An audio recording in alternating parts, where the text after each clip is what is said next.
Okay, so welcome back, everybody. Thank you for joining us for our second day, where we're going to be talking about case studies and good practices. We have a couple of new people joining us today. We have Maylene Broderick from the Department of Tourism of South Africa. She's going to be one of our speakers. Hi, Maylene. I'll introduce you properly a little later. Catherine is back with us again. She's another of our speakers. I'm very pleased that we have with us Lydia Bebekum from the Regional Department for Africa from the UN World Tourism Organization. Would you like to introduce yourself, Lydia? Yes, good morning or good afternoon, everyone. It's such a pleasure to join you. I think my name is Lydia Bebekum. I've been working for almost 20 years at UNWTO. I'm an officer in the Regional Department for Africa, and women empowerment is one of our key area to really push the sustainable tourism agenda in the Africa region and also in other parts of the world. So I'm very pleased to join this seminar, this webinar, and I'm very pleased also to hear about your case studies and your experience in the field, because in Africa, the tourism, the women make up 69% of the tourism workforce. So for us, it's very, very important to really make sure that our women are really reaping the full benefit of the tourism sector. So thank you very much. And I'm so pleased to be connected also with Lucy. She's one of our main experts with this publication that we launched in 2019 on women in tourism. So I'm very pleased. And also with Maylene, we have this pilot project that we have been working on in South Africa on women in tourism. So thank you very much. Thank you. I'm so happy that we have a representative of the World Tourism Organization with us, because I think, as we were discussing yesterday in our small group discussions, and Lydia, we were talking particularly about Mauritius and how support is needed to make more institutional linkages between tourism departments and gender equality and women's ministries. So that was one of the key kind of things that's emerging already out of this, that there is some institutional support required. And I really think if we're going to have an impact, then it would be really helpful for UNWTO to come in on those conversations alongside UN Women and IORA. And Gareth, hi, would you like to speak? Yeah, thanks very much. I also just wanted to say welcome to everyone. It's great to see everyone again, and particularly pleased to see the UNWTO here. From our side, I just wanted to say that we welcome this opportunity to engage with the UNWTO. We've had a seminar, webinar last year in partnership with Italy, and it was on cruise tourism. And we used a lot of the extensive information from the World Tourism Organization. So we welcome that level of cooperation. And we also are grateful to them because they assisted us and gave us permission to access their statistics for tourism. What we tried to do was to put together a spreadsheet to track the IORA levels of tourism out and between IORA member states. So unfortunately, not all of the member states I see submit tourism data of arrivals. And I think that's quite a major challenge for us to understand internally within IORA tourism flows and exchanges. So I think it's a challenge getting data. And now we're talking about even at a lower level with regard to women's economic status and empowerment within the IORA member states. So the UNWTO, my point is extremely important as a resource for us as well. So we welcome this cooperation, and we look forward to seeing and working with the UNWTO more. So hopefully, Lydia, we can stay in touch. Of course, wonderful. Thank you so much. Of course, especially that you are on the ground and you have the experience also on the ground. You know, we sit in Madrid. We are still in confinement in Spain. You know, we are still working from home and try really to manage to navigate through this pandemic. But we hope now that we are in the age of vaccine, the situation will get much more better, than tourism can really move forward again. As you mentioned about the area of statistics is really one of the main requests of our members, especially now, to really take stock of the impact of COVID-19 on the tourism sector And UNWTO has launched recently a tourism tracker. I don't know if you're aware of it on our website, when you can track on different regions about the seat capacity, accommodation, and other areas that are very important, where you can at least have some data that you can make use of it, you know, and really try to really restart tourism. So I will share the website as well. Tourism Tracker is one of the tools of UNWTO that we have launched recently. We have also this tourism dashboard that we have launched to really monitor what are the measures that member states have been implementing to really mitigate the impact of COVID-19 on tourism, on jobs, on other areas, also on education, capacity building, and economic or any law enforcement with regards to this. So I'm very pleased that I'm part of this workshop, and please don't hesitate to reach out to us, and I will also inform my colleague internally. Thank you very much. Thanks, Lydia. It's great to have you here. I hope that also in the next session, because we're running this training twice, I hope that in the next week, in the next training, we will also have a representative from UNWTO Asia and the Pacific, which would be great to have a geographical spread. I think that the reason why we've had such a positive response to this training is because of the absolute essential nature of the tourism sector to the majority of IORA countries. And of course, we know that women are more represented in the tourism sector than in other sectors of the economy. So the two areas really come together, which we already know, but I think it's great for tourism and gender equality colleagues to come together from IORA countries. And I think this is certainly the start of a conversation. I'm very excited to be a part of it. So let's start today's session. Lydia, any of your insights at any point are, of course, very welcome, and we really look forward to your inputs. I just wanted you to know as well that the third session, which is tomorrow, we'll be working on specific recommendations developing per country.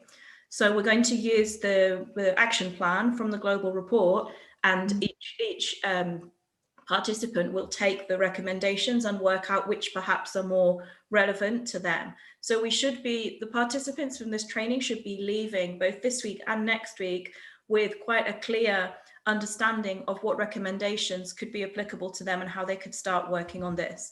So I do feel like we can move forward with concrete actions in following this training. That's my hope. So our two speakers today, as I've already said, will be Maylene Broderick. She said, hello, Chief Director, Enterprise Development and Transformation from the Ministry of Tourism in South Africa. We call on South Africa a lot for our best practices in this area, particularly in gender equality in tourism. South Africa is a leader in this area. We already talked yesterday about data and statistics. And for our previous training, which is on gender responsive procurement, of course, South Africa, again, is one of the main world leaders in that area. We also have with us, I'm delighted to say, Dr. Catherine Koo, who is Associate Professor at the Griffith Institute for Tourism, a Special Advisor to World Women Tourism, and Editor-in-Chief of Tourism Management Perspectives. So she's both a senior academic and also a practitioner in tourism. And I should just again remind you that Catherine is the author of the regional chapter on Asia and the Pacific for the Global Report on Women in Tourism. So she's also collaborated extensively with UNWTO and with me. We worked together on developing that report. Before I pass over to our speakers, I just wanted to give you a kind of broader introduction before we move into specific case studies about, from the global report, what works. Yesterday, we discussed challenges and the inequality, and we know these have been hugely exacerbated by COVID-19. And we know that the situation that we're in is very difficult, especially for women workers and entrepreneurs in tourism. So we need to be really clear that the recovery includes women's economic empowerment at the very center. So we learn what works. I think we know what works. This was the second edition of the Global Report on Women in Tourism. So we've really got, at least 10 years of research on this going into what works. So we haven't really reviewed these overarching best practices from a COVID perspective. So it might be interesting as I'm presenting them for you to note whether you think there's anything that needs to be adapted to the new situation. But as we know what works, we don't need to reinvent the wheel as such. We know what needs to be done. So I'm just going to run through these before I pass to the speakers so I can give a kind of overarching global perspective on what we know works. So first of all, targeted preventions by public, private and civil society actors. For example, promoting equal pay legislation, of course, tackling sexual harassment, including the signing up to the ILO convention and working with trade unions, and actively recruiting women into high-level areas of tourism employment. All of these proactive initiatives help to promote decent work for women in tourism. And of course, we only care about decent work. Work itself is not enough. It needs to be decent work as defined by ILO and also embedded within the Sustainable Development Goals. Secondly, gender-sensitive legal and macroeconomic policies at the national level increase women's economic empowerment in the tourism sector when they're implemented effectively. This means, as we were discussing yesterday, we need a multi-sectoral approach. It's not enough that this is only comes from the tourism ministry or from the gender equality ministry. It also needs to be coordinated with macroeconomic policy, with finance ministries, with fiscal policies, with ministries that are supporting small, medium and micro enterprises. A proper coordinated policy approach is required. Not just tourism acting within its own framework, which is often in the framework of investment and promotion, rather than necessarily how it's embedded within other aspects of national policy. We know that investment in skills training for women works, including training on soft skills and awareness raising on available training opportunities. We know that works, but we know that what else works is trainings like this, gender equality trainings across the sector. Private sector and public sector actors lead to greater outcomes for gender equality. Much of it is awareness raising, as we spoke yesterday. For colleagues in Mauritius was saying that there had been responses of, well, we don't see the problem. We don't see the problem of gender inequality in tourism. So we might, in some countries, there will be kind of basic awareness raising is the first stage, but this certainly works and needs to be done. We need gender equality strategies for the tourism sector. This isn't going to work without policy. Initiatives and programs themselves are not enough. Gender equality strategies for the tourism sector are vital, and they must be backed by institutional and budgetary support. It's not enough just to have an action plan for gender equality in tourism. It needs resources. We know this about successful policy implementation. It needs resources, it needs following, it needs monitoring, and certainly resources now are needed more than ever for the recovery. Countries, Cabo Verde, Albania, for example, have gender equality tourism policies with a budget, and they're very strong policies that start with an analysis of the sector. So this is kind of stage one, baseline, and then develop policy. And this needs to be done, of course, in coordination and collaboration with the Ministry of Gender Equality and Women's Rights. And we talk about this more tomorrow. What else works? We know that women can be empowered politically and socially through tourism when links are made with broader community and civil society organisations. That means encouraging women to join trade unions. That means linking up with women's organisations. It means building a stronger movement where women are through their participation in tourism, they're not only empowered economically, but also more broadly socially. Now, in terms of technology, I'm pleased to say that we're also, I know that you've all been invited also to the webinar on the 28th of May. I'm very pleased to say that we're going to have a representative from Airbnb presenting at that webinar, which I'm very excited about. We also included Airbnb in our global report on women in tourism through their collaboration with the Self-Employed Women's Association, SEWA, in India.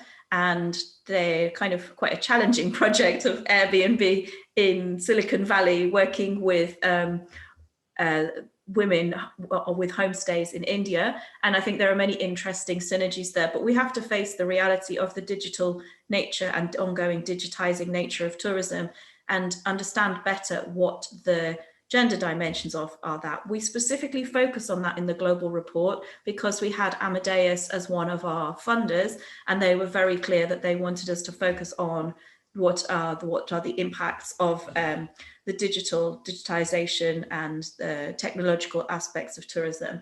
So we know that this can be beneficial for women, can offer exciting new opportunities for women's innovation and empowerment, but it needs to be done through addressing the digital gender divide and also gender sensitive training in terms of the technology itself. I do recommend that you read the digital tourism chapter of the report. I think for me, it's one of the most original parts of our research, and it was completely new research.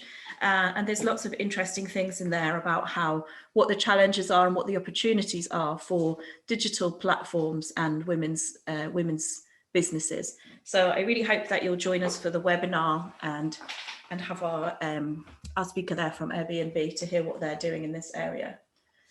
And finally, this came up very naturally yesterday. We've just talked about it, Maylene and I were just talking about it just now. The availability of sex disaggregated tourism data allows for better targeted gender equality interventions in the sector and leads to greater women's empowerment. We simply need to collect data so we understand what's happening, and also when we're trying to advocate, that when our colleagues in different ministries or perhaps in the private tourism sector say, I don't see the problem, there's loads of women working in tourism. This is a very familiar response, right? But women are everywhere in tourism. There are loads of women in tourism. We don't see the problem. What we need is the data to systematically back up the arguments and say, okay, well, here are the problems and here's the data that proves it, and to be able to make these baseline studies. I know Maylene is going to talk a little bit about statistics and those kind of efforts and challenges of collecting tourism statistics. It's really interesting to hear that from a first-hand perspective. These are in the key findings document, which I shared with you yesterday. I'll share it again in the chat. I asked our two speakers to think about the following questions, but they were not intended to limit you, just to give you some ideas. Please tell us about your experiences of promoting women's economic empowerment in the tourism sector. What do you think are the key successes that have been achieved in this area? What do you think are the main challenges for promoting women's economic empowerment in the tourism sector? And what do you think are the key lessons learned from your experiences that other IORA countries could benefit from? So I'm going to pass now first to Maylene, and I would just ask the training participants to please take notes as Maylene's speaking. And if you have any questions about what she's saying, either in general or about anything that could be relevant specifically to your country, then please let us know, because we should have plenty of time for discussion after the presentations. Maylene, I said 10 minutes, but if you want to speak for 12 to 15, that's okay, because we'll still have half an hour for discussion after that. So I'm going to share Maylene's presentation.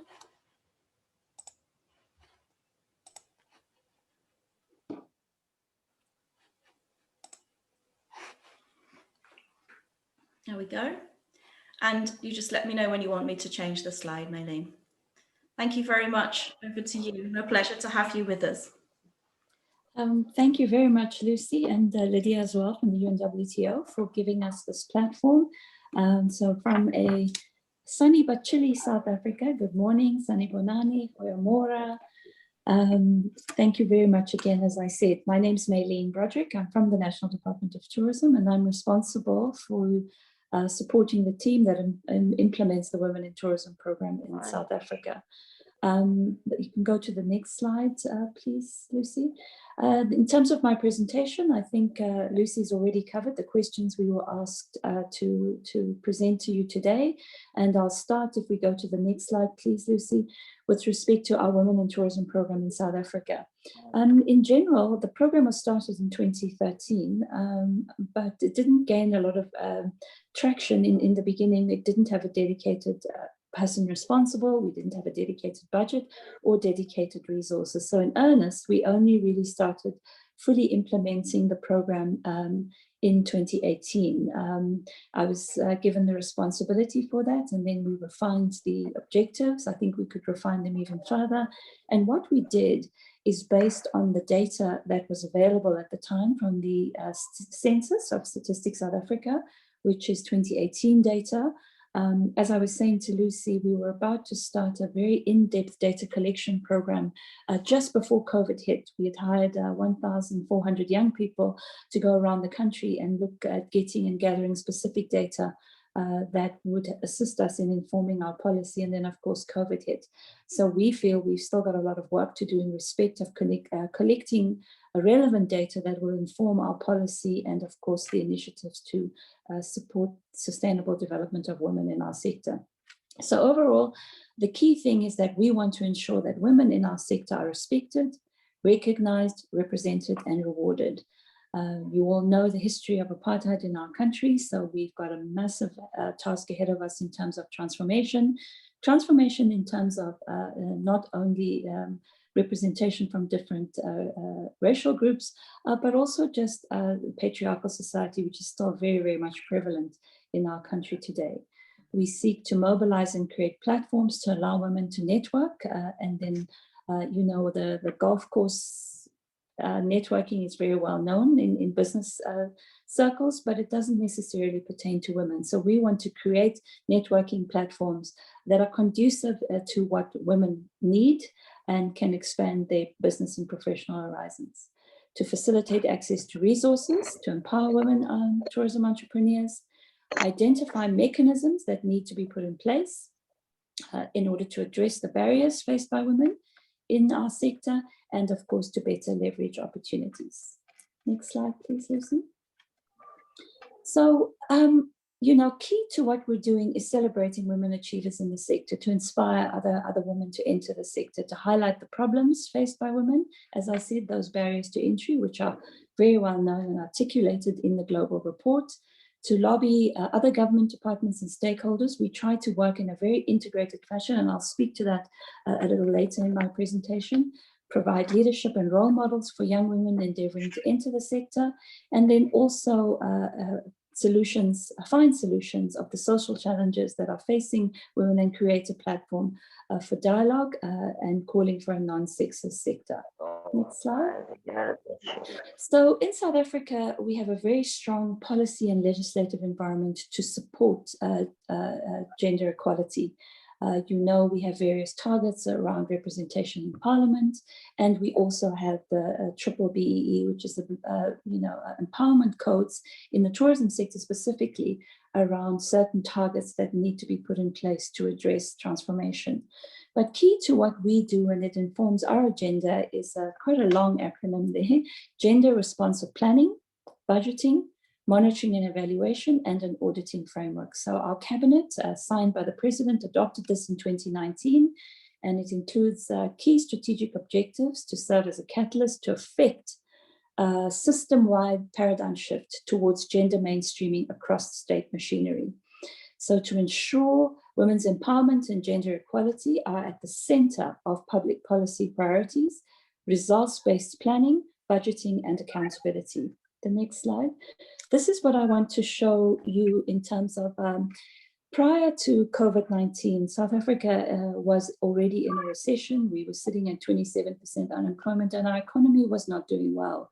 So Cabinet had started with what we now call, has been adopted, is the Economic Reconstruction and Recovery Plan.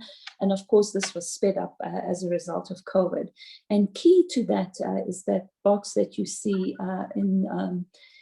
regarding gender equality and economic inclusion. So those are the things that need to have a cross-cutting impact in terms of the enablers to restore growth. So I just wanted to show you how high gender equality is in our country. The next slide. So the framework makes provision to ensure that all departments and state-owned entities allocate adequate and equitable resources for women's empowerment. Procurement, for example, we have a 40% target. All departments and state-owned entities are required to procure at least 40% of all services and goods from women-empowered businesses to ensure that we achieve gender equality. We seek to also enhance the country's overall levels of inclusive growth and development and broader political and socioeconomic transformation agenda. And then also to contribute overall to our constitutional vision of a non-sexist society which promotes gender equality. So that is the policy framework that we are required to, as a national department, abide by, and we have signed also, and our minister actually has targets in her own performance agreement that are in line with or support the gender-based framework that we need to do. So the tourism sector, as we all know, Lucy spoke to it, has low barriers to entry, and that is bitter and sweet. In terms of the sweet part is we, from a tourism perspective, provide a number of non-financial support and training initiatives where we target women participants. First off, as I've already spoken to, is our Women in Tourism program. And under the program, I'll speak to also that a little bit later, there are various initiatives that we do to support the tourism chapters. We've established 9 tourism chapters. We have 9 provinces in our country, and each of those provinces has a Women in Tourism chapter with an executive. And the reason why we set up that specific structure is you'll see when I talk about the challenges, a lot of our listed companies do not have women executives and or board members. So we seek to develop our women executive structures in the various chapters. We are putting them through the Institute of Directors training so that we can actually have women that are available for board memberships, because you know the men in the listed companies say, well, we can't find women to put on our boards. So we seek to address that, and that's one of the key initiatives that we will be delivering through the Women in Tourism program. We also host the National Tourism Careers Expo, and this is for high school students. We want to make tourism a career opportunity. Oftentimes, tourism is taken as a subject to fill a gap, and we think that this needs to change so that people can see the opportunities that are in our sector for entrepreneurship and also career advancement. So we host on an annual basis the National Tourism Careers Expo across, inviting over 1,500 students across the country that take place, participate in it. Of course, it's been on hold due to COVID, but this year we will have a hybrid event. We also do tourist guide training for new entrants. This is largely based on our transformation. Most of our guides and operators are predominantly from, our white and older male guides. So we seek to address that as well. We have a market access program, and this is to provide our SMMEs with access to various market platforms.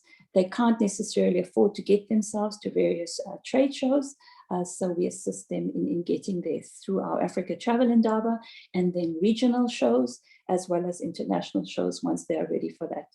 Tourism grading support, this is very important. We have a star grading program, and I'll speak a little bit around how we're trying to assist our homestays, which are predominantly owned by women, because we know now that tourists seek a more inclusive experience and a more authentic experience in our local communities. So these provide entrepreneurship opportunities for women. Another one is the Executive Development Program. We are particularly proud of this, and I'll speak to the stats a little bit later. Again, when we engaged with our industry, we saw at the executive level, we didn't find a lot of women executives. So we worked with the sector, and I must say we work very, very closely with the private sector in South Africa. And they've been really marvelous in the support that they've given and work very closely with us.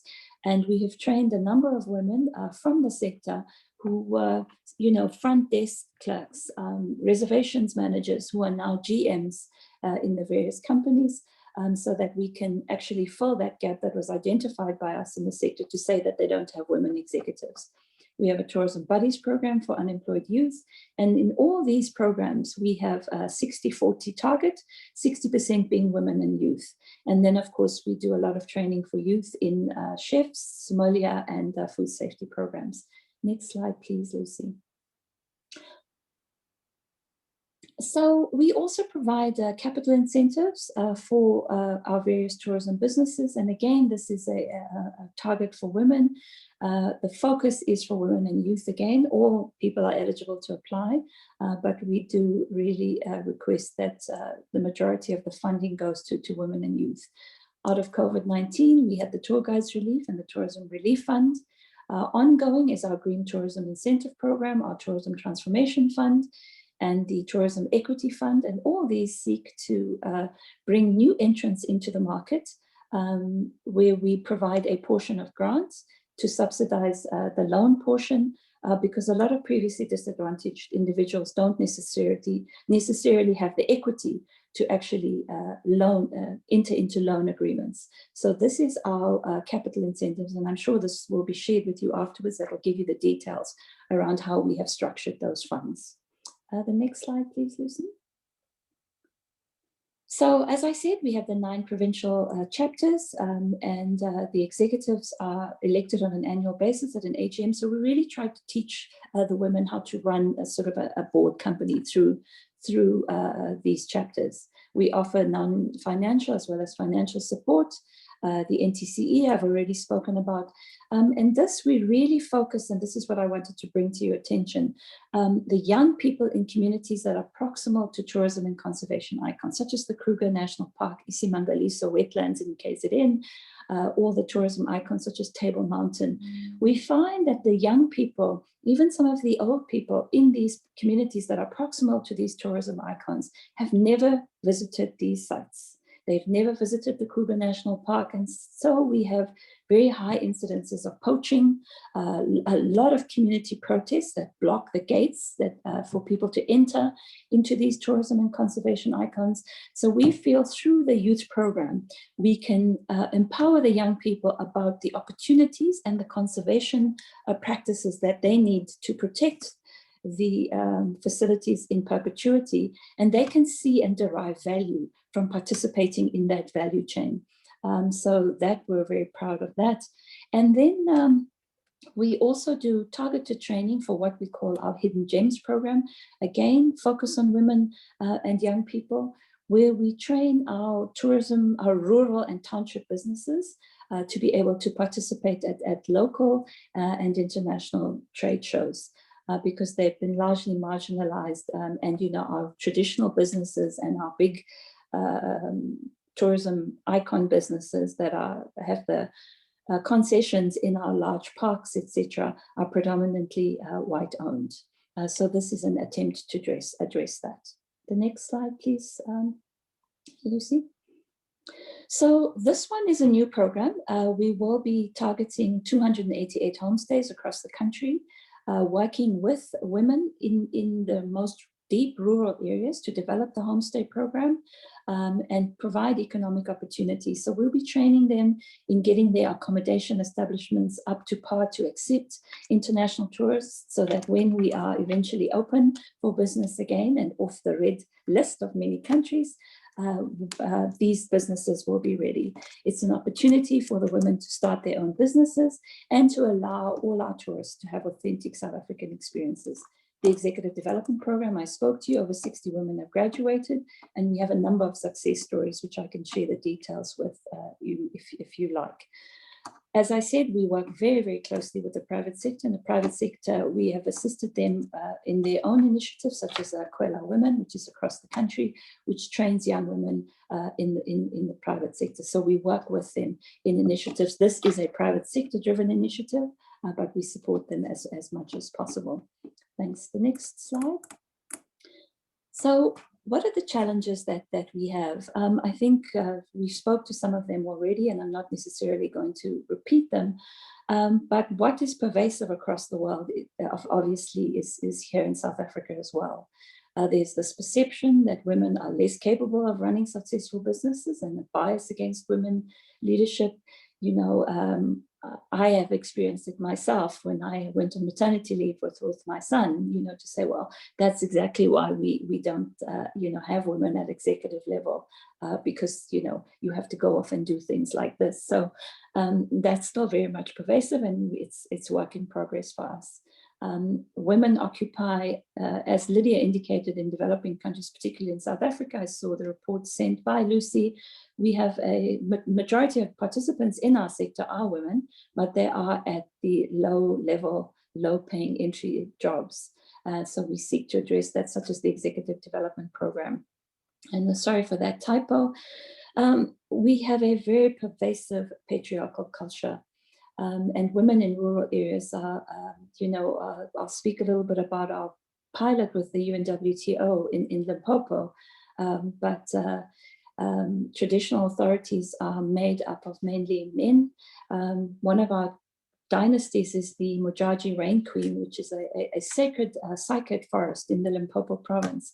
They've had a female chief or matriarch since the late 1700s. And this year, for the first time in several hundred years, they have put a male chief in her place. And this is causing a lot of consternation. And so we are trying to address that, which shows we've taken 2 steps forward and sometimes 3 back. And then lack of access to information. This I cannot stress enough. And I think the digital age will assist us in that regard. But in cases like ours, where we have a low, you know, cell phone towers, etc., in our rural areas, we have a challenge of getting access to information for our women. Next slide. Lack of financial and business management skills and business capabilities, and that's why we have the Executive Development Program, as well as capacity building through the chapters and the NTCE program, where we want to ensure that we, you know, get women financial and business management skills. Many women in our country specifically start businesses out of necessity. Because of the the high unemployment rate, people need to feed their families. Often they are single breadwinners, so they start a business out of necessity and don't necessarily have the financial and business management skills to actually run their businesses. So this is a serious challenge for us. Lack of mentorship and skills development, market access, and then government ourselves. We create a lot of red tape, and funders have these immense requirements, you know, applications that are 30 to 40 pages long. And how does a rural woman with basic literacy actually access our funding when we ourselves create this impediment by the amount of red tape and, you know, legislative requirements for them to qualify? And then, of course, I've already spoken to lack of transformation in the sector. The next slide. So I'd like to close in terms of the key lessons that we wish to share with you. It's absolutely imperative that women are organized, that they have structures or participate in organized formations and speak with one voice. We had a torrid time in establishing our chapters. It took us nearly 2 years to get consensus in the chapters because there's a lot of infighting amongst the women themselves. You know, and so how do we get them to understand that if we don't have one voice, we can't then influence major policy shifts and policy makers? So that was a lot of work in progress. Lack of women in decision-making structures, you spoke to that, Lucy, directorships, traditional authorities. So any programs must deliberately address this. And the majority of women-owned businesses in the tourism sector in South Africa are majorly concentrated in the services industry. We seek to change that by getting women, you know, operating in car rentals, the airline industry, and the tour operator industry. Next slide. You know, women need support at various stages of their entrepreneurship journey. So one size does not fit all. So we really are seeking to have targeted programs based on, you know, data. And that's why we spoke to that program. We were going to have young people collect the data so we can actually design programs that are needed for women in the Western Cape, in a rural Western Cape environment, quite different from women in the Eastern Cape or Limpopo. So how do we have the right data to inform the programs that will actually have a sustainable impact? And then how do we measure that to support progress? In developing countries, women are from marginalized and disadvantaged backgrounds, so we must have entrepreneurial development at the school level, so we can show them that there are opportunities there and really influence young women to actually enter the sector and show them the opportunities within the tourism value chain. And then, of course, adherence to our own laws. We're not having a lot of success in this area. The tourism sector is doing better than most areas, but we still got a long way to go, particularly in terms of employment equity. Next slide. The private sector, we work very closely with them, and we cannot do this on our own as governments. So I've spoken to that already. So private public sector partnerships, we're working specifically now with the financial services sector around funding opportunities specifically for women. So we'll be doing a training of 225 women across the country. We're working with the financial services partner to develop a business plan that they can walk into any bank and get funding with, because there's still a gender bias towards funding in our country. Gender sensitivity training for public servants. The legislation is there, the policy is there, but I struggle even in my own department, my team that runs the Women in Tourism program, we're all women. And to try and get some of my male counterparts on board, they say, oh, but I'm not welcome there. Oh, what impact am I going to have? Oh, I'll be, you know, like a fish out of water. So it is something that still needs to work. And then to strike a balance between cultural and traditional norms. If we can go to the next slide, it speaks to the partnership that we're doing with the UNWTO in the Limpopo province. We're working with 7 projects that are women run and women owned, focusing on those 4 focal areas of leadership and skills, supply development, SME development, and membership. And those are the specific outputs that we're looking for. But of the 7 projects, 6 of the 7 are run by women that are all in their late 60s. A lot of young women do not want to go into the field because they think it's, you know, it's old-fashioned practices. They don't want to, and the older women themselves don't want to necessarily pass the practices on to the younger people, because the younger people want to mechanize. They want to bring in digital marketing. And then the issue of patriarchy. We had a workshop with the traditional leaders because they obviously must give us permission to work in the areas. And one of the men in the leadership or the tribal council asked me specifically, you know, are you going to make my wife, you know, more educated and more skilled than me, and then she'll try to dominate me? Why should I support you if that's what you're coming to do, to make our women more powerful than us? South Africa has the highest femicide rate in the world, so it's clearly a challenge that we need to work with. So I think from my side, Lucy, I've come to the end of my presentation. I think we use the Maya Angelou quote, and there's, I hope you share the presentation with everybody. So it's definitely work in progress from us, and we really want to thank Lydia and the UNWTO team for the support they're giving us in implementing the pilot. We start in earnest in year 2 this year. And that's our story. So thank you for this platform. Thank you, Maylee, and thank you so much for such an in-depth, rich presentation. I've got lots of questions. I'm sure other people have as well. So please note down any questions, because I'd really like to pass to Catherine, who is coming from a completely different regional context. And I think that's really interesting as well to kind of understand different challenges, different contexts, and different cultural aspects. So I'm very pleased to pass now to Catherine Koo and to hear what she has to say from a Southeast Asian perspective, IORA countries. So very warm welcome to you, Catherine. Again, I will allow you, if you want to take 12 to 15 minutes, that's okay, because there's, you know, I'm sure there's a lot to talk about, and we'll still have nearly half an hour then for questions. So as before, please note down any questions that you may have. and we will come back to you in the end. So thanks, Catherine, over to you.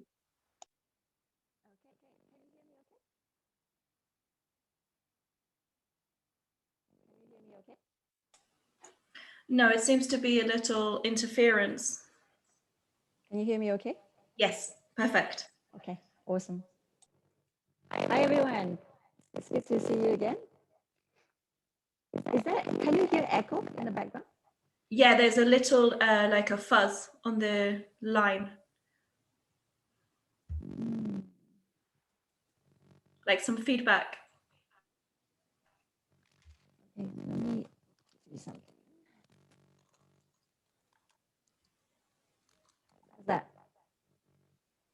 Let's try. Is that better? Keep talking, we'll tell you. Is that any better? It's got a bit of a fuzz to the sound. Still.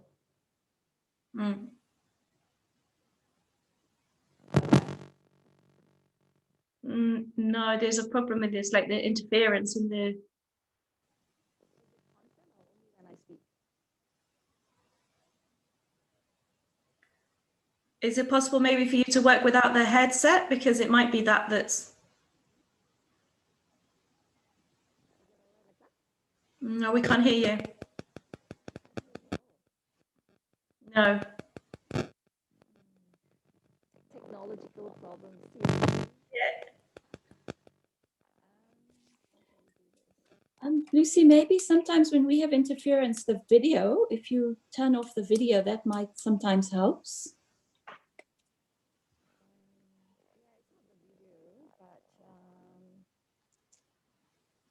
Is it any better now? Because I can't hear the interference on my end. No, we can hear it. We can hear it. It's as if maybe the microphone's too loud or something. No, we can't hear you. Okay, Lucy, are you able to cover, like get them to ask questions, answering Megan's questions, and then I'll change? I can't hear you, Catherine. It's not. But it's either too loud or it's too quiet. Is it possible it's the headset? Could you work without the headset and just use your laptop microphone? Yeah, I'll have to change over. I'll have to change over. Okay, would you like us to ask some questions to Maylene while we're, while you're fixing that? All right, thanks, Catherine. Okay, so Maylene, I'm not going to start with my questions because I have so many, but I'd rather the participants ask. So anybody feel free to ask a question or just a comment to Maylene.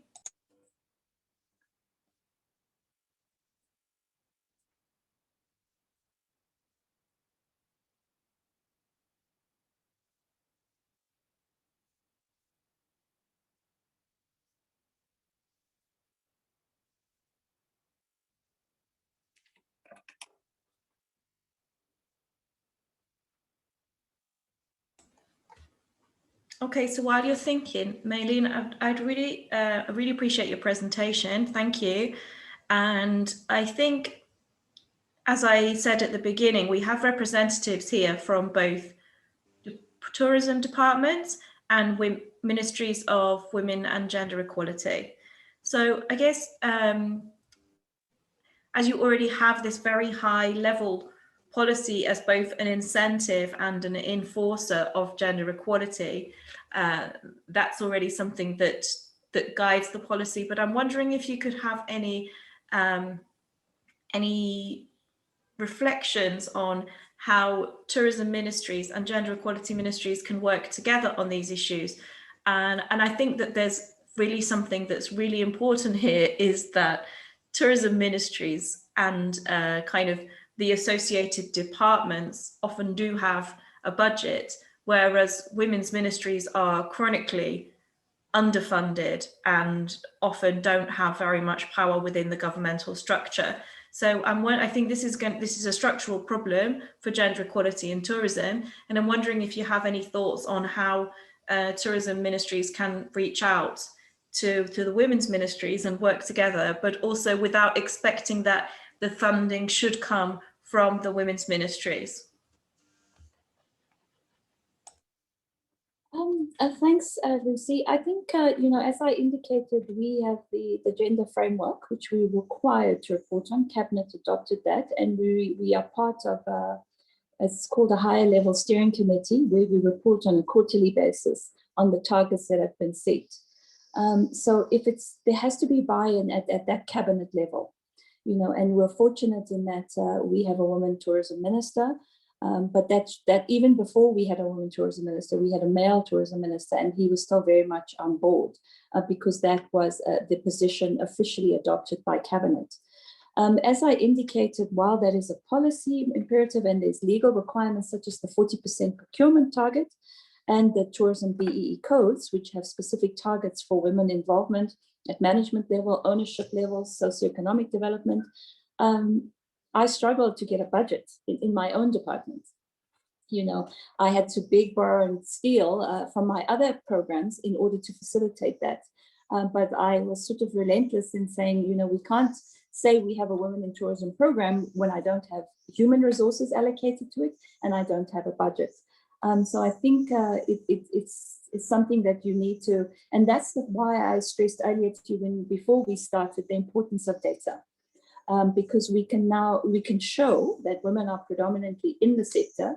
I engaged the sector around the lack of women executives, and they said, well, we can't find them. So I said, well, I need a program that will address that. And for me to have a program, I need a budget. So I think the data, once the policy is there, the legislation is there, which is in our case, what are the support mechanisms that you need to put in place? And you have to be relentless in terms of the budget that you require. So in our case, we're lucky, and I see my colleague Ranji Reddy is from the Ministry of Women, is here with us as well, and we are reporting on a quarterly basis. It's in our all our ministers' performance agreements. Now that's at a national level. It hasn't cascaded to a provincial level, and most definitely we're years away from a local level, which is actually where as we say, tacky in South Africa is a sneaker, hits the tar. So if it's not translated at a national, right down to the local level, that's a gap we still need to close. So we've won the battle so far at a national level, but it must permeate at a provincial and local level as well. And we're not there yet.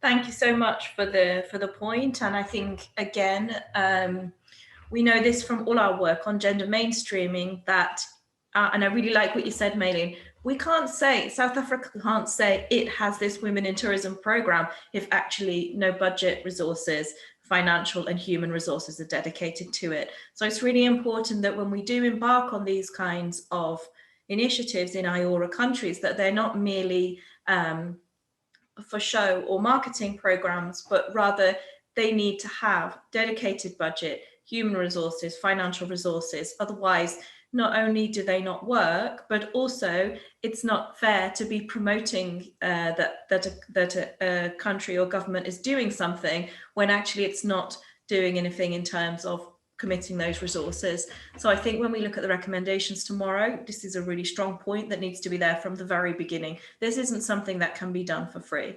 It's better not to do it than to do it without resources, because that just means that we're drawing on the goodwill of usually women who are trying to push this forward, and we know from gender mainstreaming that doesn't work.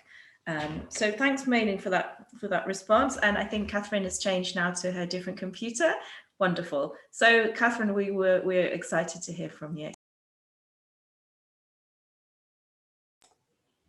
No, we still can't hear you.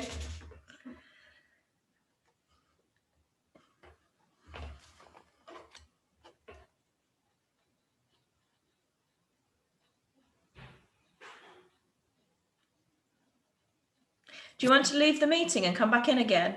That sometimes works. Yeah? Yes. Oh, we can hear you. Can you hear me now? Yep, perfect. I didn't do anything.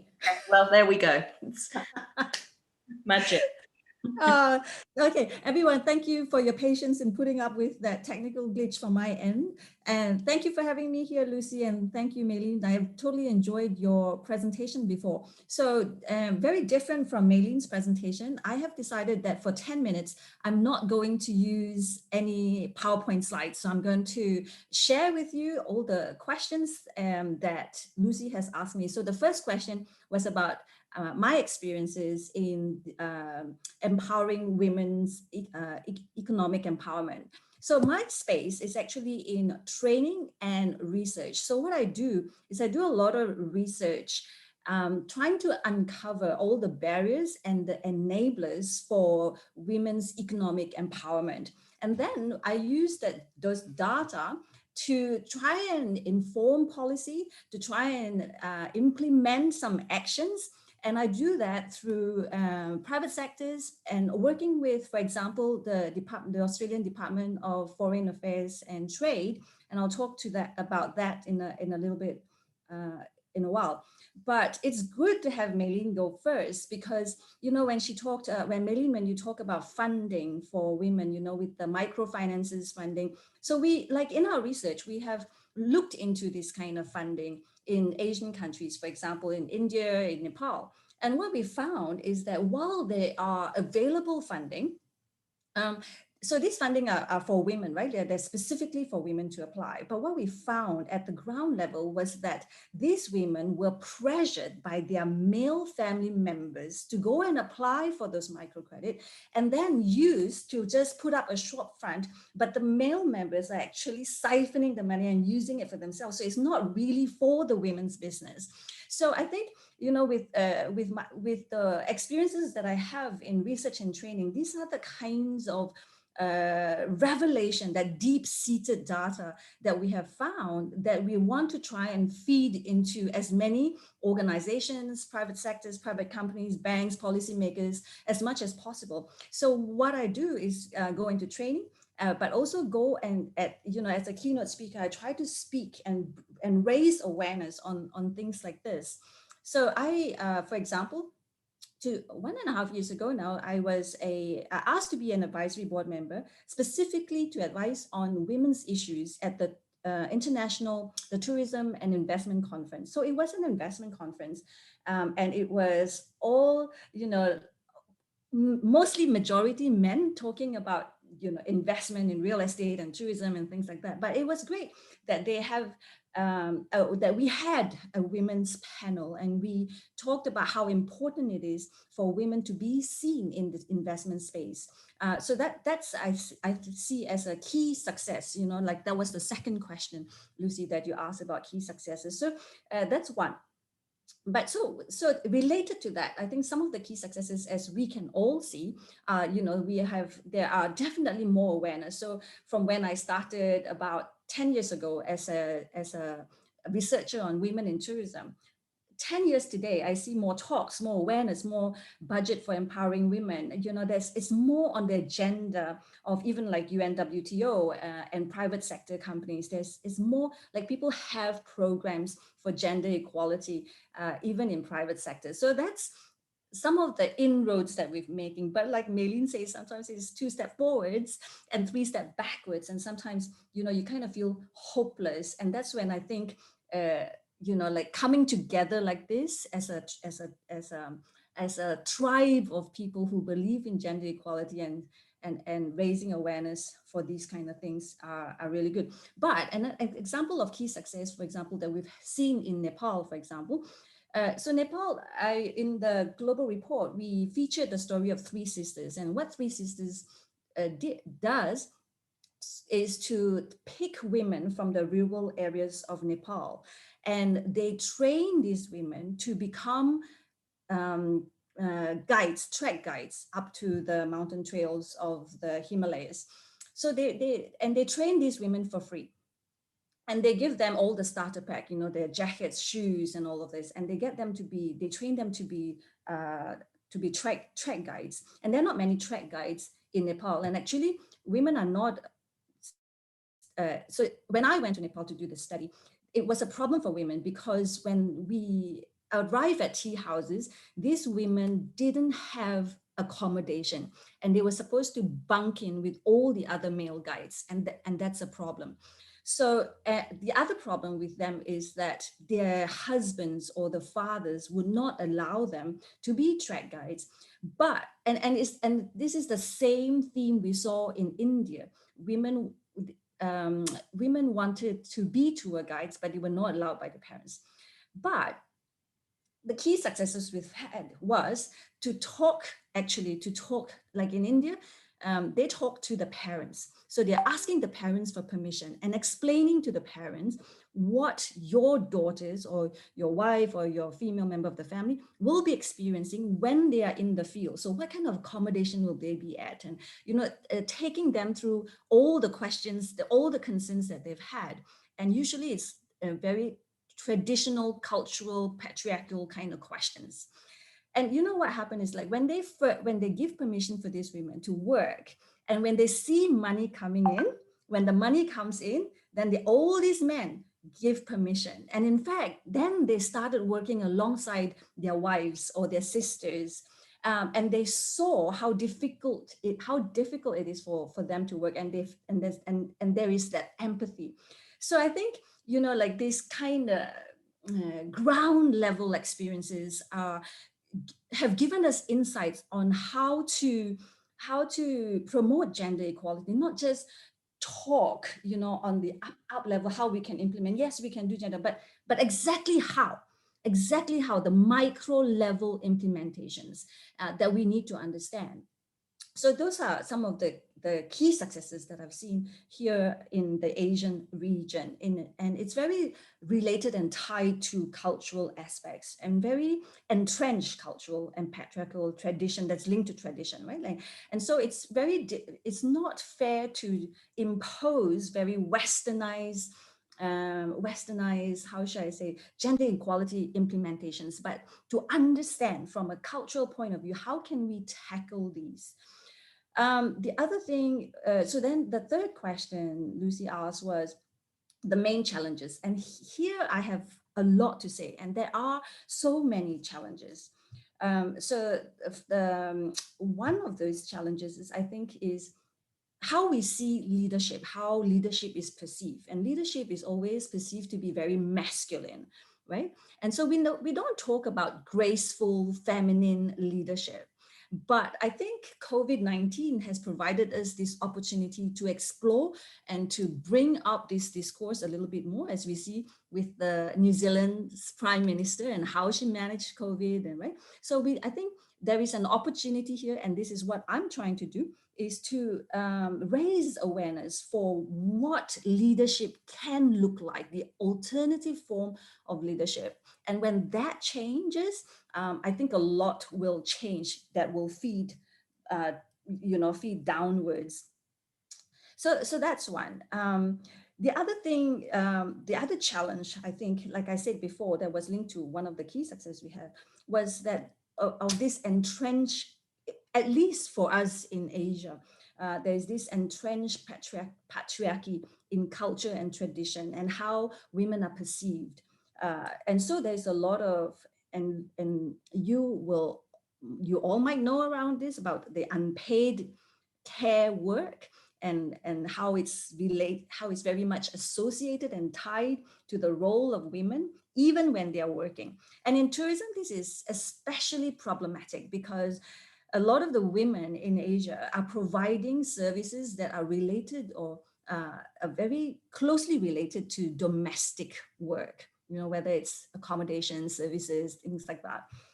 So then the business or the entrepreneurial activity of the women are not taken seriously. It's like, but that's, and so it's not like you don't have professional development. You don't need professional development because this is what you do. What are you, so they're not taken seriously. And I think Maylene talked about this before. And the third challenge, I think, is benevolent sexism. And I don't know if you've heard this term before, but people say things like, yeah, we need to implement gender equality, or we need to have gender equality programs. So we've done a lot of, I've led a lot of projects with my team here. in Australia. And one of these projects, so we've done a project, for example, we looked at, so we say we all want to talk about gender equality. Okay, the talk is done. What are we actually doing? So one of the projects that we did with was to look at all of UNWTO's events in 2017. So UNWTO had hundreds of events in 2017.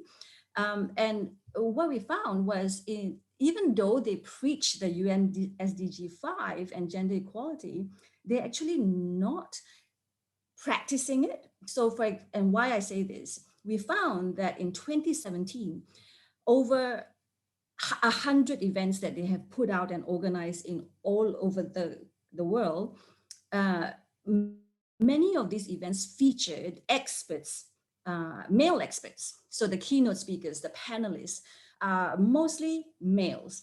And so, you know, we don't have role models, right? Like women are not, again, that thing that we talked about, Maylene talked about, and I just talked about, that women are not seen as experts, women are not taken seriously. We still have very male dominated experts on stage in UNWTO's events. Now I think this is a significant finding, because if we cannot find hope in UNWTO, who is trying to do so much in this gender equality space, who are the people who commissioned the global report, then what hope do we have outside of that? So that was the one step back, the two step backward, two step forward, 3 steps backward finding. That was for me a little bit upsetting. Another project that we did was looking at Saudi women in the tourism and event space. And so one of the challenges they have articulated was actually the gendered communication. So the Saudi government has come up with a new initiative where they want to encourage women's participation in the tourism and event space. So they're actively promoting it. And the women we talk to, as well as the policymakers we talk to, are very aligned in what they say were enablers and what are barriers, except for one thing. The policymakers never mentioned this, but all of the women who are working in the tourism space mentioned this. It's like, everything else is great. The training is good. You know, like we needed the training and they were sending us out for training. So that's good. But the communication is very gendered. So the language that they use in training, for example, is very gendered. It doesn't speak to us as women. The way that the training was designed is very gendered. So that was actually unprompted. We never asked question about communication. That just came out from the interviews. So again, deep-seated data was very important in revealing these things. So that was another challenge that I see in terms of the way we communicate training, the way we communicate initiatives and programs. I won't go into too much of this, what Maylene has already said and what Lucy just said about budget. So a study we did with with as many hotel chains as possible, international hotel chains, some of them or many of them have gender equality programs, or at least diversity programs that include gender equality initiatives in it. But they don't have a budget. And this is always, you know, articulated. We don't, like, they have a VP for inclusivity. They have a role for diversity, but no budget. And, you know, like, it's often parked under corporate social responsibility projects, $2,000 for the entire year to train 10,000 people in the whole organization. It's ridiculous, isn't it? Yeah, so that's like, it upsets me. You can tell it upsets me. So that's that. And kind of related to that, but is also with the hotel chains that we found. It's with hotel chains because we did a study with hotel chains, but I think this applies across the tourism industries, across the tourism sectors. And the main challenge I see is that there is an absence of concrete compliance for gender equality. There are goals, so they set goals. They say things like, oh, we want to increase, you know, our women on board by another 5%. So there are goals, And there are easy goals to achieve like that they can measure. But a lot of those things, they say things like, we want to ensure that our women undergo training, right? Like, but there is no regulation to effectively implement or measure these goals that they put out. So these are missing. That compliance aspect is missing. And what's available out there, the tools, the analysis to measure are not tourism specific or not hospitality specific. So that's that. So I've mentioned that. Okay, so then the last one, Lucy mentioned the digital gender divide, and this is really a problem because if you have read the digital report, anything that is published on digital gender divide, there are so many clear evidences to suggest that men and women don't use technology in the same way, even though they have the same level of skills, technological skills. The women perceive their skills lower than men. And so because everything now is on the digital space and a lot of our entrepreneurial activities are on the digital space, a lot of our networking are done on the digital space, this disadvantages women. So then what do? So we know of this. And so then we provide training, but we assume that this training applies across the board for both men and women, but this is not the case. So with the Department of Foreign Affairs and Trade funding and support, we had a project in Latin America, in Ecuador specifically, and in Mexico. And what we've done was our role was to design a digital, tourism digital training for women in rural areas of Ecuador and Mexico. And so we thought that what do these women need? And the best way was to ask them. So we went into the mountains, we went to the rural areas, and we interviewed all of these women, not all of them, but 36 of them.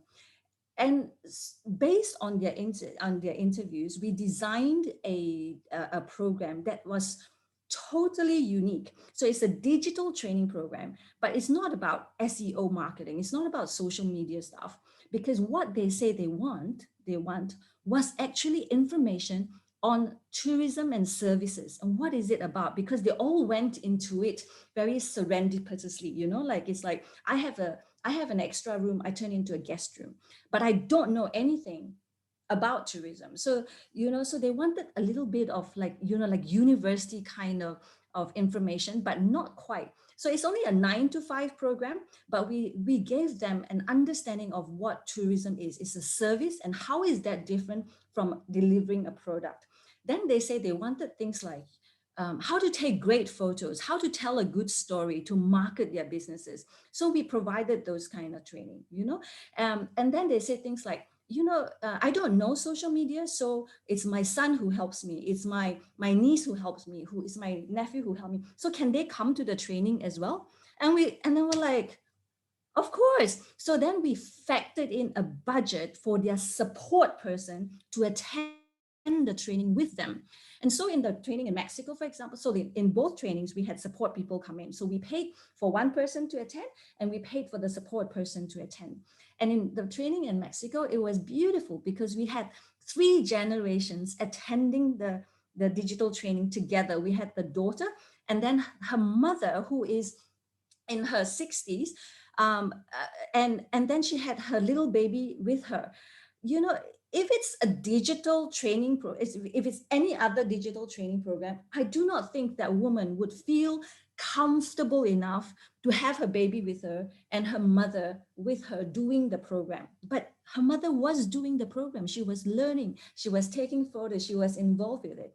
But we also used a local trainer who spoke their language. And I think a lot of these training tend to bring in you know, a person that is from the external, who is seen as an expert, but don't really have the local knowledge. So we actually, I'm based in Australia, but I worked with colleagues. So we found our partners in Ecuador and in Mexico and worked really closely with them to design that training for them and to be delivered by them, by the locals. So, you know, so like, yeah, training is such a cliched word these days, especially with online, and it's made so easy. But there is so much thought that needs to go into training and how it can work most effectively for the people that we want to train. I think that's an important message that I would like to send, and that's the key lesson that I would like to put out to you. So I kept exactly to the 10 minutes, Lucy. Perfect. Thank you so much, Catherine. You've really given us so many insights there from your research and practice, and it's great to have that you are able to kind of put forward this academic research in a very accessible way, and I think there are lots of lessons there. So I'd like to come to Lydia first from UNWTO. She would like to make a comment or a question. Hi, Lydia. Hi, thank you very much, Lucy, for giving me the floor. And I would like to thank Kathleen. Thank you very much for all this insightful presentation also from the Asia perspective.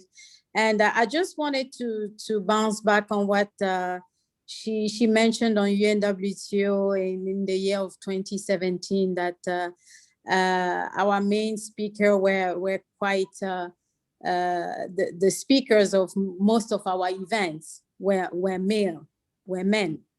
So I just want to bounce back on this because this is a reality, it's true. Just that you have to know that we at UNWTO also, we noticed that, and the issue is that to find the right expert to be able to attend our events or to really share the experience, is that we have a gap in terms of leadership about women. I think this is an issue that we have mentioned in terms of career development, in terms of also education and training. This is why sometimes we don't find the right, I can say the right person or the right expert, even if we at UNWTO are pushing the Agenda 5 of the UN really forward. So I think that from a different perspective, what we have to focus on is really to try as much as we can to really put the resources available for women to be trained, for women to have leadership experiences, to be able to be to have mentorship program, and to be able also to have access to really a high level position. And I can tell you that within UNWTO, we have even more women directors than men. As an example, the director of the Regional Department for Africa is a woman. The director of Europe is a woman. The director of the Middle East is also a woman. We have only one man from Asia who is the director.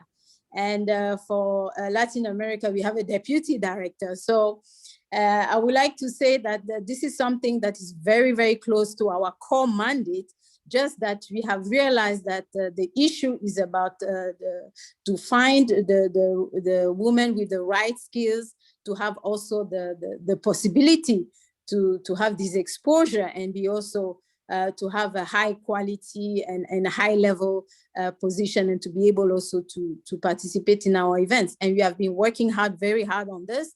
And I will tell you, for example, for the Africa region, is even that we have sometimes we struggle very hard to have even local experts from the region that can be able to really respond to the task. So I think that the focus should be on training, on leaderships program for women, access to also education, using really digitalization and new technologies really to enable women to be able to be trained and to be able also to be up to the task.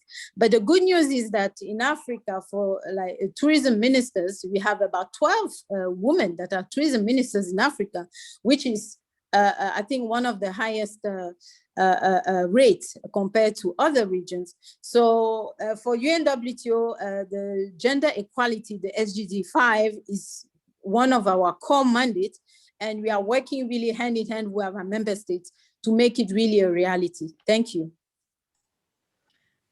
Thanks, Lydia. Yeah, I certainly think that I would say that UNWTO has changed a lot since 2017, and it's for the hard work of people like Lydia and other colleagues working inside the institution, really pushing these issues forwards and kind of calling to account the senior levels to walk the talk as well. So congratulations to those of you with inside the institution who are doing that work. Yeah, I should mention, Lydia and Lucy and everybody in this room, I should mention that when we produced that report and when that report was published in a scientific journal, I did send the journal to the Department of Social Ethics as well as the Director of Communication, and they were all very receptive and like you know, very responsive and receptive to change. So yeah, thank you for the work that you do. So I have Maylene and then Gareth. So Maylene, I'll come to you first. Great. Thanks very much, Lucy. Thank you very much, Catherine, for that eloquent presentation. I just wanted to check with you if you could share your research and or insights around a serious challenge that we're facing, and we're finding it in the UNWTO pilot that we have. And you referenced it, you know, at that micro level. In terms of intergenerational, we have young women that won't necessarily take over traditional practices, which is what is bringing the tourists there. You know, we have salt harvesting in one area that is done by women, all of them who are over 60, and there isn't a single young woman that we can encourage to participate in that. You know, what are the learnings around that? And then also the issue around, you know, the patriarchy, getting the men, you know, you spoke about the money and when they saw the financial benefit, learnings around that, because in the area where we're working, extremely entrenched patriarchal traditional leadership, you know, to able us to empower the women and for them to see that it's a benefit to the community. It's not just, you know, making their wives more financially independent of them. So any learnings you could share on that we could incorporate into our pilot, I'd sincerely appreciate that. Thanks, Catherine and Lucy. Thanks, Maylene. I'll pass to Gareth now as well. Maylene, can you just, I'm sorry, I didn't catch what it is. What is the practice that the young women don't want to take over? There's a number, you know, there's 7 projects that we're working in. There's making of traditional pots, that, you know, it's done in a very old-fashioned way in terms of the way they gather the clay and the way they fire them. It's not, you know, the sort of a modern way. There was a factory built by government to actually increase the production, and nobody you know, the older women don't want to teach the trade to the younger people because they say they want it done in the traditional way, and the younger women say they don't want to do it in the traditional way, and therein as our conundrum, because we, you know, people come to see the traditional way, but we can ramp up production and actually increase jobs if we do mechanize and introduce modern practices. So it's that balance between modernizing and culture, which I think Catherine spoke to around what they found in Nepal, I think specifically. Is that clear? Okay. Yes, thank you. And Gareth. Thanks, Lucy, and thanks, Catherine and Maylene. One of the things that I'm kind of learning a lot from is the best practices, what seems to work, and the good news stories. What I found very interesting was when we had our cruise tourism webinar that Italy hosted, Australia had a very short video presentation, which was available on YouTube, on a concrete kind of example of women being empowered on, I can't remember where it was, one of the Pacific Islands, to supply ships, cruise tourism ships with produce and so on. And you would never have known this unless we actually had this platform. But I think what's missing in terms of getting best practice out, good news stories, is some kind of visual thing that people can relate to. It was so nice to see those actual people who we are talking about. And, you know, with the Maylene's pilot projects and things like that, what would be great is if we could have a kind of compendium of clips or some kind of visual imagery showing how things are working, how well things are going, because there is so much good work being done that is limited to the people that are listening. And often it's not marketed in the sense that people are going to know about what Maylene is doing until the project is over. And then the minister will stand up and announce this and say it's been a great success.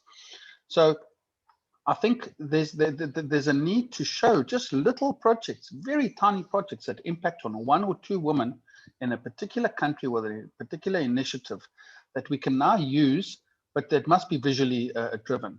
And with COVID now, I think we are now opening up this world of virtual sharing of experiences and opportunities, so that we should be seeing, like, I'm not suggesting for our event now, but future events, what we should be doing is showcasing successful projects that are working, but not just having people talk about it, but maybe changing the way that we focus on those projects and try and get resources to develop clips, images, visuals, so that we can show that. Because I think that will help a lot to also break the stereotypical patriarchal views of women can't do it. Yes, I've heard, but she's just a woman. You know, we've heard it from all the women how wonderfully successful they are, but we need to see it ourselves. Once you see that, there may also be a very positive financial or economic and developmental return that men will also see in perhaps traditional communities and so on, who are becoming more interactive and more digitally focused. They will themselves see that other women in other parts of the world are doing this work. It's beneficial, it's financially beneficial, and perhaps to have even some champions of perhaps your traditional patriarchal leaders who said, I didn't believe it, but now I've seen it and I've supported. So there's nothing better than having someone else say, yes, it's working. When you say it's working, of course, you're going to say your own project is working. But when someone else does, and coming from that same traditional stereotypical patriarchal perspective, is very good for the marketing ability, and that can get legs through the digital platform. Thanks, Gareth. I think that's really interesting, and I think the last year has made us all realise that we are the need for more audiovisual work, and now that we have these online platforms, what's the best way to use them? I think we're all still in shock that this is how we work now, but I think it's great that you're giving ideas about how we can, you know, move forward this in the future. And yeah, we've been very focused on reports and then conferences, reports and then in person. So I like the idea of the audiovisual. Clearly it just responds to everything else. It needs budget, it needs planning, and it needs human resources, because I certainly don't have the skills to do anything like that. You know, it's the kind of thing where you need to hire, then you need to find the specialist in audiovisual and direction. But yeah, I think that's a great comment. And I think that it goes hand in hand with the digital and the recovery, you know, the building back better. So we're going to finish soon, but I know. Sorry, Lisa, can I just make one intervention on the financing? The IORA's membership have voluntary contributions, which is substantial in a special fund, which is available to the member states to access, in some cases, depending on the level of development of the country, can either be a 50% sharing of the costs, or in the case of lesser developed countries or least developed countries, and potentially also small island developing states, they can also access the funds up to 50,000–60,000 US dollars. And so I don't always think that funding is necessarily the challenge. It's having viable projects from which to put on the table in a way which speaks to the priorities and speaks to the outcomes that we're looking for. Once you have the projects, the money can always be found. So for IORA, we have a special fund which is available for the member states. And if there are any projects, we can work with them to put applications in and mobilize resources. Okay, thank you. I think that's great. That's will be really helpful tomorrow when we look at our specific recommendations of action plans. So Catherine, I'll just let you respond to the questions quickly, and then we'll close because we're finishing for today. What were the questions? You mean Maylene's questions? Oh, I was going to say, Maylene, I've sent you a LinkedIn connection, and so we could probably talk outside of this and see how, you know, to take your questions further, because I think it's more like it requires a little bit more conversation, but, you know, there can be a balance point between, I know you're talking about, you gave one example of the traditional pots as an example of a more generic problem. But yeah, it's something that can be, because once you understand the discourse between the younger women and the older women, then it can be resolved. So for example, you know, sometimes the younger people don't want to do the job. And we saw this in Bhutan, because the job was not deemed as a career. It was a job that their grandmothers did and their mothers did, and they don't want to do that. But if it's couched and if it's packaged or if it's sold as a professional career or entrepreneurial activity with professional development, then it's more acceptable to them, and they want to be, you know.